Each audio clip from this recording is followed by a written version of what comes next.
بچہ محمد صلی اللہ علیہ وسلم ساتھ تھا، اس کے ہاتھ میں ہاتھ لے کر آ رہے ہیں۔ میدان میں آئے تو لوگوں نے دیکھا کوئی آسمان پر اگر بادل نہ تھا،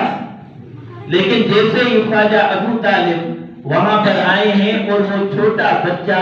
جس کے چہرے کا نور سورج کی روشنی سے زیادہ پر نور تھا،